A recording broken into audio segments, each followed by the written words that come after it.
न्याय व्यवस्था पर पूरे देशवासियों को भरोसा है और खुद के लिए न्याय मांगने लोग न्याय व्यवस्था के पास जाते हैं।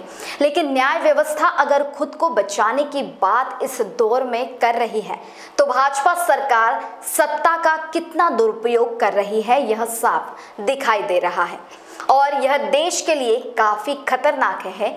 यह बात कही कांग्रेस के महाराष्ट्र प्रदेशाध्यक्ष नाना पटोले इन्होंने। या 5 फेकच्या निवडणुकांमध्ये सत्तेमधल्या असलेल्या भाजपला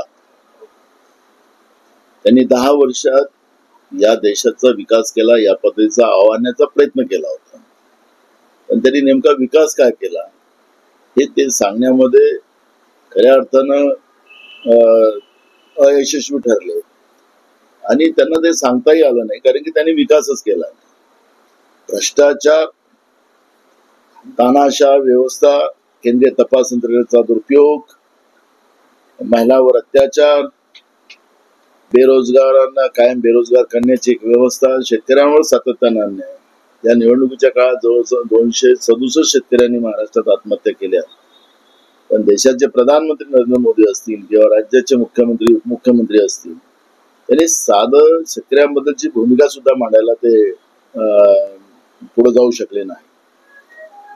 ज्या पद्धतीने राहुल गांधीजीने कन्याकुमारी ते काश्मीर आणि मणिपूर ते मुंबई ही पदयात्रा केली आणि त्या आधारावर या देशाच्या लोकांच्या भावना ज्या 5 गॅरंटीच्या माध्यमातून 25 मुद्दे सहित ज्या मांडल्यात ते जनतेने मान्य केल्या आणि नरेंद्र मोदी जितके पहिल्यांदा इतक्या सभा त्यांनी महाराष्ट्रात केल्यात, मग अमित शाह, त्यांची योगी असे अनेक नेते आले, पण त्यांचा कुठलाही प्रभाव नाही। जेवढे ते आले तेवढंच महाविकास आघाडीला महाराष्ट्रामध्ये फायदा झालेला चित्र आपण पाहतोय। आता काल परवाच्याच घटनेचं आपण उदाहरण घेऊ तर रोड शोच्या नावाने नरेंद्र मोदीजींनी पूर्ण मुंबईलाच वेठीस पकडलेलं होतं।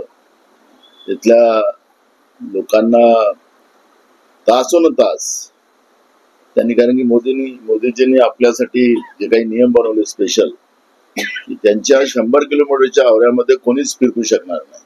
मग मेट्रो बंद करून टाकलेत, विमानं बंद केलेत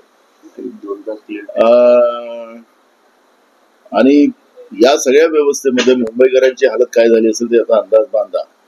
त्यांना मुंबईचे लोक जमवता आले नाहीत म्हणून गुजरातचे लोक रोड शोसाठी आणावं लागले, असे चित्र आपण पाहिलेलं आहे। परवा आम्ही जी सभा घेतली महाविकास आघाडीची आणि एकीकडे सत्ता पक्षाची पण शिवाजी पार्क मध्ये सभा होती, त्यांना बाहेरून लोक आणावं लागले, मुंबईचे लोक मिळाले नाही। म्हणजे ही परिस्थिती आपण पाहिलेली आहे आणि त्या माध्यमातून आज महाराष्ट्रामधल्या उद्या जे शेवटचं 5व्या टप्प्यातलं महाराष्ट्रातलं जे मतदान होते आहे, या सगळ्या मतदानाचं एक विश्लेषण आपण मांडलं तर 4 टप्प्यामध्ये तर महाविकास आघाडीच मोठ्या संख्येनं पुढे आहे।